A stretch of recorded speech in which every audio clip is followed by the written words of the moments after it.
Good afternoon. I am Ellie Gates with Lone Star Business Coaching. And if you're like me, you've watched over the last couple weeks, millions of people basically relegated to working from home. And yet many of them have never done that. Many of you have maybe never even managed remote employees. And so I wanted to put together a webinar today along with our chamber to help you with some tips and some technology that will help you manage your workforce in an effective way during this time. So what we're going to cover today is we are going to look at actual facts. Stanford's done some studies around remote work, and most of the Silicon Valley has been doing remote work for many, many years. So we're going to talk through that. We're going to look at some key philosophies and standards that you might need to put in place in order to make this successful in your company. Tips for managing remote workers. So what are the things that are most important for you to focus on? We'll look at some technology platforms, everything from video to document sharing, even gathering document signatures, as well as managing tasks. And then lastly, some tips to have effective virtual meetings. And that isn't just for you as the leader, but for all employees.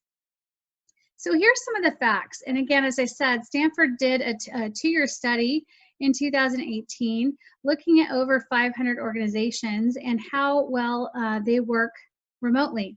Now, we know that that certainly was during normal times and not the times that we're living in. But the good news was it does decrease the spread of illness because people that work from home don't generally come in sick. But really, while we're in this quarantine or the work at home, shelter in place, we're definitely doing our best to help reduce the spread of COVID-19. It helps reduce stress on the half of the workers. It does show some health benefits here too. And one of the things I am grateful for as well is that we can get out and we can walk and we can have some more extended time with our family. But bottom line, remote work is a trend that is here to stay. And some parts of the country are just getting into this benefit, and they were forced into it. Many of you are trying to figure out technology that you've never used before. And what I can say, having been someone who's been in high tech for over 25 years until recently, I've worked remotely most of my career. So most of the teams that I've been on have been in other locations, or I've had employees that worked for me in other states and other countries, actually. So I've been able to do a lot of remote work. And I will tell you that employees do like this, and it will be interesting because I think business has shifted. Going back to 100% face-to-face in the office may not be the norm when we come out of this. So the skills that we're teaching you today, I think are going to be essential, not just to get through COVID-19, but to really help you grow. And one of the benefits that I see on here is it really does close the technology gap. So a lot of your employees are going to get a crash course. Some of you might be getting a crash course, how to use technology that is collaborative so you can do work anywhere. And so that's a benefit for you. It says increase diversity and talent pool. You can hire from different places in the world too. So again, I think business is being shifted as a result of this, and I want you to be able to be prepared to come out of that well. So here are some key principles, and I want to start with the picture. When we think about remote work, you can't really micromanage your employees. You have to trust them. Now, trustworthy is not the same as being perfect, and I really like that statement. The trustworthy is being accountable, not perfect. And you have to trust your employees to get their work done. So managing by results has never been more important, which means you really have to be clear about what success looks like. You have to clarify that. You have to clarify what the standards are in terms of communication, in terms of interactivity, in terms of availability. Those are really important for you to set. And during this time, you need to over communicate. So people can't just drop by and stop at your desk and say hi. You've got to reach out and take initiative. You've got to put in place some feedback loops and mechanisms so that you can move this forward. But here's what I can tell you under a circumstance such as this. It can absolutely increase collaboration and creativity. In fact, people may be working together even better than they did when they were sitting right next to each other in the office. I know that seems crazy, but we're all on one level remote playing field now with this camera in between us. And so it's a great opportunity for people to speak up, maybe without the threat of a physical presence in the room. And that may sound weird to you, but some people are more intimidated by that. Bottom line, we have to be flexible during this time. It's crucial for us to be able to help our employees move forward. Again, we're kind of just learning things as they come out, but flexibility, flexibility, flexibility is important. We'll talk about what areas you need to be flexible with in a minute. But these are some, again, some key philosophies. I can't stress more than enough that you have to be really clear, and I know you probably think you are, but really, really clear what success looks like in this new environment. Now, here are some tips to managing remote work, and I think some of these are really important and actually may change the way you work going forward. You might implement what we call morning stand-ups. Now, stand-up initiated in the tech world where people literally stood up for the meeting. This came out of the agile development philosophy, and you'd have a meeting that would last maybe no more than 5 or 7 minutes. The standing up was a part of that because nobody wants to stand for an hour. Can you imagine a meeting that stood for an hour? No. So the morning stand-ups are where you're declaring your key priorities, your dependencies. Hey, I'm waiting for so-and-so to give me this today. Here's the work that I have to get done. Here's the critical priorities for the day. Here's what I was working on yesterday that didn't quite finish, that I need help or I'm stuck. And so these morning stand-ups are a really good way for you to manage your team and get everybody on the same page to hear what the priorities are. Now, above all else, you really want to use video as much as possible. And I know that Zoom got really slammed last week when the world was on it, but video is very important because it allows you to read body language. It really does engage people. Most people don't multitask as much when they're on video versus a conference call. So where you can use video for one-on-ones, for team meetings, that's super important. Now, let's talk about connectivity. We are always on. We still have this mantra, maybe always on, always connected. And we are way more connected than we used to be. We've got devices, multiple devices that we can be accessed through. But we have to really think about in this day and time, what are the guidelines? What do you expect in terms of response time, in terms of availability? Are there certain hours that people have to be available for work? You know, one of the interesting things that's a little different than most times people work remotely is that entire families are home. And so there is a dynamic there that we have to pay attention to and be flexible on as an employer and as a leader. So set some guidelines. If you text someone and you expect a response within 15 minutes, then make sure they know that. If it's 5 minutes, make sure they know that. Interestingly enough, text was supposed to be an asynchronous communication method, but we expect an immediate response. But it's really important for you to set those guidelines. During this time too, really important for you to keep your commitments more than ever. And I know all of you as leaders want to be trustworthy and have your word be what your word is. But when people can't see you all the time and they don't know what you're doing, but you told them you would do something, there is a bigger dent that happens when you don't deliver on what you say you're going to do. So it's really important during this time to keep your commitments. Another key to managing remote work is sharing calendars. So Google, Microsoft have the ability to create shared calendars as a team, have the ability to share calendar information, and I can make certain things personal, like if I don't want you to see, I really legitimately have a doctor's appointment or whatever, I can mark it personal. So, obviously not a lot of us are going to that today, but shared calendars are really important. And then in order to manage things, if you're calling a meeting, make sure you send out a calendar invite with that. Calendar invites for everything will help the world run. Now, other things for managing remote work, you need to be incredibly clear about your deadlines and expectations.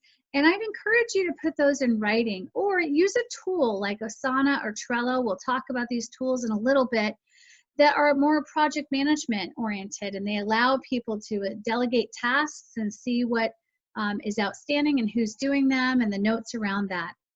You'll need to put more things in writing than you have before in terms of follow-up. I wouldn't encourage an email barrage, but I would encourage using email protocol like FYI, hey, this is just for your information, or urgent when you really need it right away, or action required. I just put A/R for that. Response requested by, and make sure you're putting the time of day, the time that you need it, the day you need it. So when you're putting things in writing or following up, make sure you're at least helping people understand what does that email mean, because not all emails are equal, and we're getting a lot more of them because we're not necessarily face-to-face again. So do put the right things in writing and give some parameters in that subject line, so as I'm triaging my inbox, I know how to respond to that. Another thing you can do is use a chat tool, and we'll talk about a couple of these, to replace those drive-bys, the drop-ins, the hey, by the way. These are a great way too to have instant connectivity, and this goes back to what I said about establishing connectivity standards. If you're using something like Google Hangouts or Slack, and it's just a chat that sits open and I can ping you, I call it pinging, I can type your name and it goes ping, and that's why we say ping you. I can ping you and you respond, or I know you're on, I should have a reasonable response expectation there. Hey, if you're on, then I expect you to respond. If you're walking away, then you need to put BRB, be right back, or AWK, away from keyboard, AFK, away from keyboard. So anyways, those chat tools can be a really great way to have instant access without having to text everyone. It's another platform and tool and technology that we'll talk about to help support you. The other two that are really important here for you as a leader is to ask how you can support your employee. Continue to see how they're doing. How are they feeling? What's in their way? What roadblocks can you take out of their way for them? That's just good management overall. But during this time where everything's a little tense and heightened, it's really important. And appreciate them more than ever. That's not the same thing as recognition. There's a whole nother class that I teach on that. But appreciation is, hey, I really appreciate that you, gave me the FYI on that this morning, or I appreciate that you took that call, or I appreciate that you worked late yesterday and made sure that we got this done. Appreciation is all about the value that they're bringing to the organization. So make sure they know you see them, that you see what they're doing when they're remote, and you will get even better results from them. Now, here are all these amazing technology platforms. Do not get overwhelmed. You do not need them all. I gave you some options, and you really need to define what your needs are. Some of these platforms will suffice for you. You may choose to have all of them in place. If you're going to go to remote work, you may want to explore this, or put someone on your team on this to explore. The two video tools that are primarily are Zoom and Skype. I prefer Zoom personally. I think it just has much better features there. The chat tools I talked to you about are Slack and Google Hangouts, and I've got a slide that has all of these URLs for you, so you can check them out at your leisure. Nearly everything on here has a free option. So I put solutions out here where you can absolutely jump on and check it out and figure out if it's going to work. Maybe you want to pilot this with one or two of your employees and just see how they work. Slack is a really great ready now chat tool that you can create a conversation. I can see the conversation. Even if I miss the note, I can go in and look at that. So that's a fantastic tool. A lot of the tech companies use that because it just allows you to keep the whole thread of the conversation on Slack, not in my email box. So it's a really good tool there. Document sharing. So there's actually 4 options for this, and that's where you're wanting to share documents back and forth. I used to work for Box, so I have to put that there as well. I think they're a really robust business solution. They've got the ability to upload, to edit within the tool itself. A lot of great features there. Dropbox is similar. It's more of a consumer version. Then you've got Google Drive and OneDrive, and these are the drives that come with your software packages. If you are a Google user or Google House, or if you're a Microsoft shop, you have access to these, and you can set parameters around that. Call forwarding. So if you don't have a receptionist picking up your phone call, you may want to get a call forwarding solution where once that number gets rung, it goes to whoever needs to get it that day. So there's two here, Call Hippo and Plevo. Again, they're both good technology platforms, and I'd encourage you to check it out. Pilot them. Do not go broad until you're really sure that this is what you want to do. Signature collection. So in a time where you just can't get someone to sign, you can get electronic signatures. And so DocuSign and Adobe Sign are two very good tools. Again, both of them, I believe, have a free option. I know DocuSign does. Adobe Sign integrates completely with PDF, and so that's really nice. But those can allow you to get signatures from people back and forth, and it keeps it in your inbox. There's a certain limitation on how many you can send on the free package, but those are really amazing to get signatures. And then you've got your project management software, so things like Asana, Trello, there's a ton of them out there. But what it allows you to do is to break out the tasks and even assign the tasks, and then when they complete them, they are automatically updated. It's a fantastic, very easy to use project management tool that might even revolutionize how you do task management today. So that's good. And then media and connection, obviously Instagram, you know, great for capturing the mood, great for sharing what's going on with your customers if they're out there. It's a little younger demographic. Twitter is much more like a library, and you're kind of bookmarking or linking off to something. It's also a great advertisement, but the goal with Twitter is more informational. Facebook, fantastic platform for you to be able to do live videos or even a commercial and link to a video that maybe you store on YouTube. So all of these channels are out here for you to help you work remotely. And so I just wanted you to have access to them. As I said, I've got a slide in the back for you that has all of their URLs. And I'd love to get some feedback from you on what worked or if you found anything helpful here. Now, Zoom is a learning curve. It's a little bit of learning curve.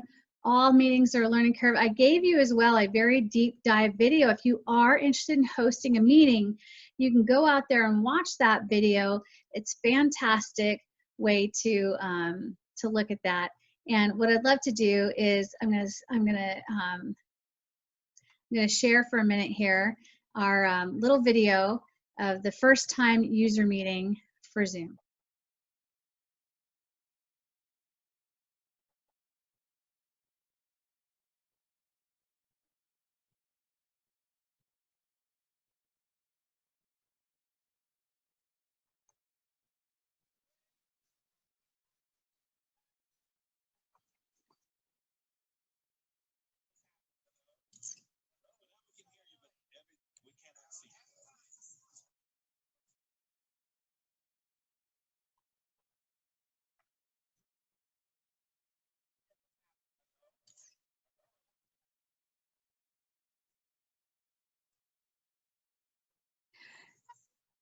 So you can see here the video, very funny way to do that. And you'll notice, I mean, I've been teaching online for a long time, and even I had a little challenge in terms of getting that up and running. So sometimes technology may glitch, and you just got to figure it out. So hopefully you could hear that. If not, I'm happy to drop that link as well. It's very kind of funny.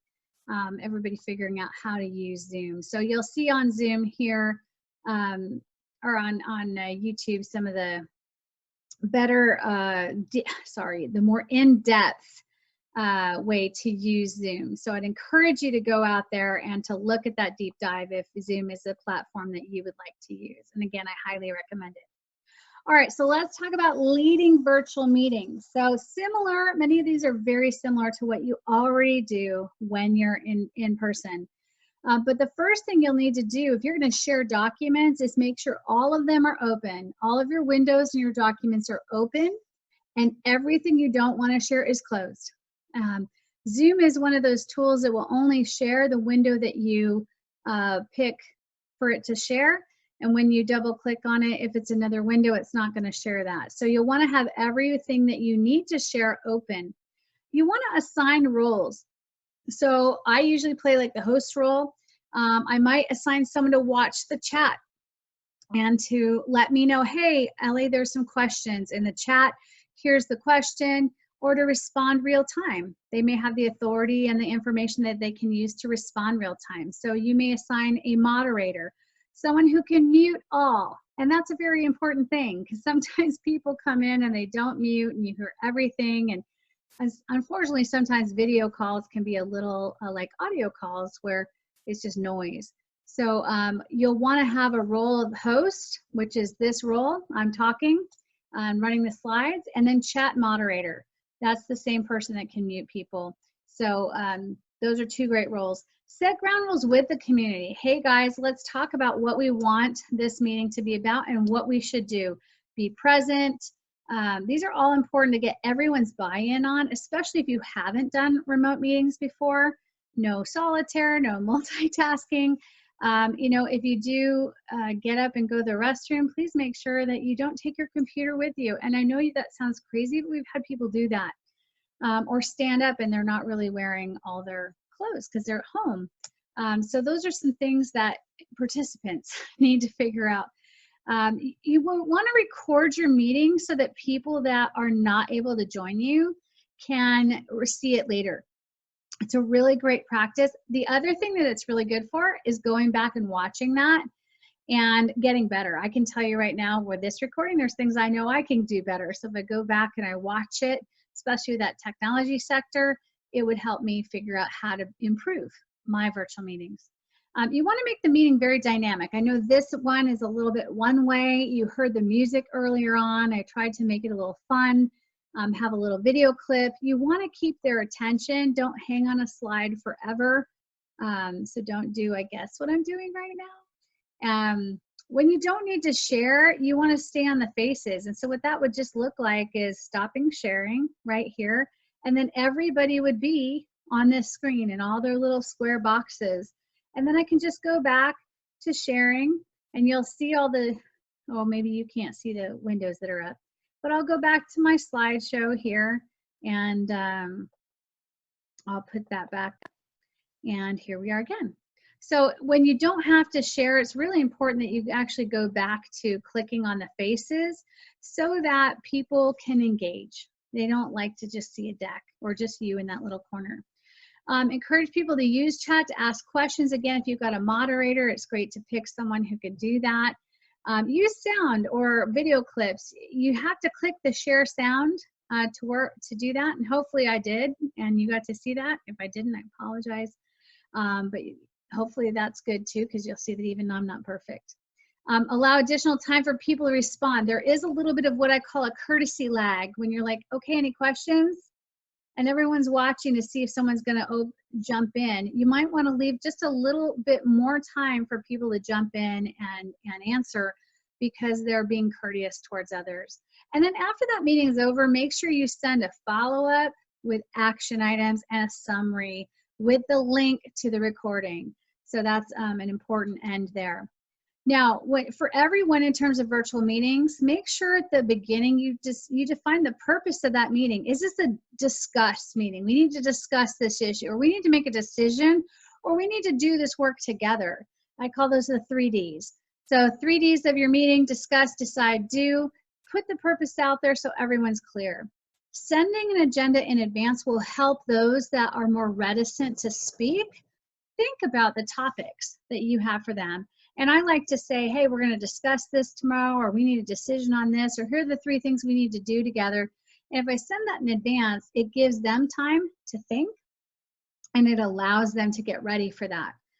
Mute all people when not speaking, or have them mute themselves. Be fully clothed. We talked about that.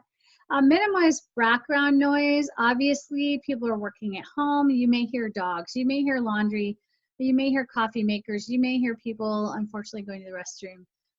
Things like that do happen, but encourage people to get in a place that's quiet as possible for them to participate. Here's one that I really love, and this is great, especially for this time. Schedule a virtual coffee hour.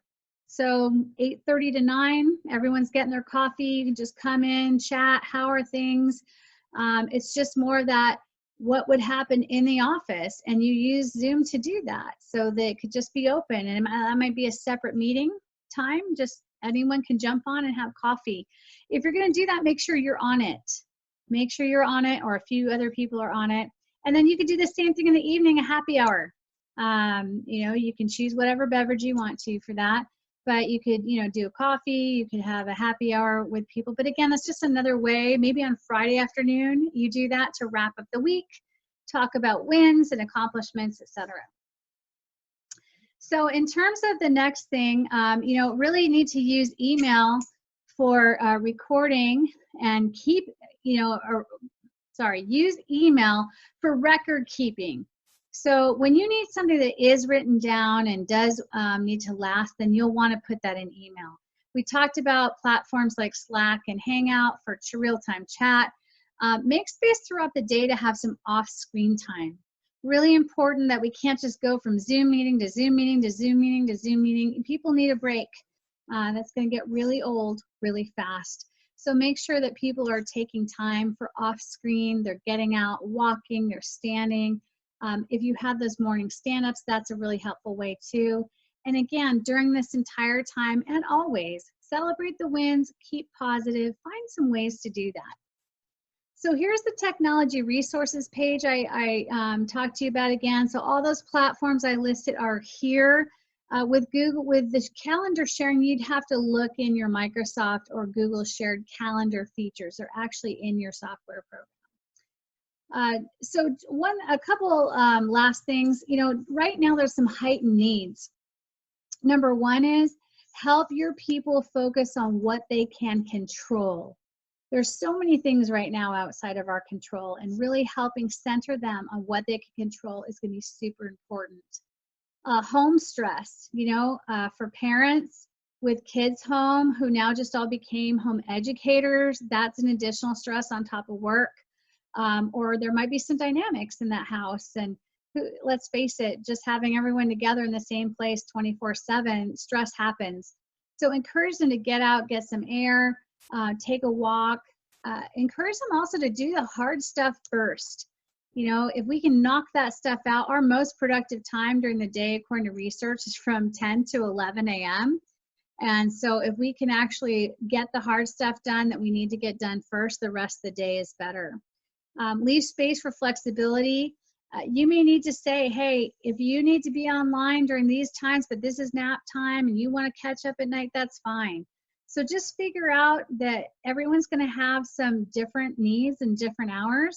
You might have core hours and just say, hey, from 10 to 12, we're all available, and from 1 to 3, we're all available. Now, if you've got nap time and young kids, you may have to work with that, but that may be a way to make sure everybody can respond at the same time. We talked about managing by results. Super important. Again, make sure you're clear. Now, if you're clear in your head, great, but put the clarity on paper so everyone can be clear. Listen intently. Listen for what is not being said. Listen for the tone of the voice. Listen for stress. Listen for the things going on. Ask questions. How are you feeling right now? How are you doing? What's going on? What can I help you with? If you're a person of faith, what can I pray for you for? Those are all important things right now to do. And love more. You know, we can continue to be connected and continue to communicate even more through this venue. And I happen to really love Zoom. I actually this week got a chance to get connected with our old church in Dublin, California. Just happened to see on Instagram they were getting together, and I was like, hey, what's the Zoom link? I'm happy to join you. And it was so fun.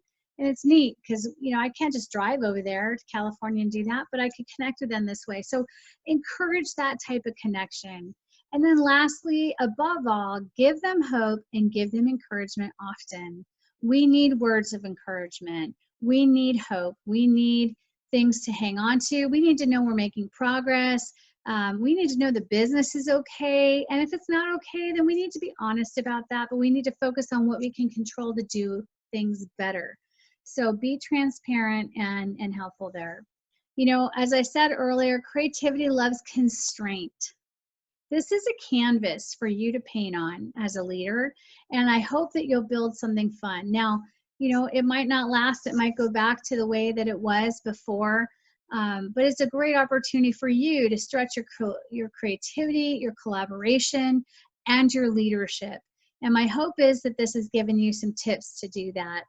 You know, if you need anything else, please feel free to let us know. We are committed to transforming cities and lives by building abundant businesses. And our goal is to help every business owner and leader structure their organization so it's less dependent on them and more effective. So please feel free to reach out to us. Our information's here. It was great hanging out with you, and I hope this blessed you. Have a fantastic day.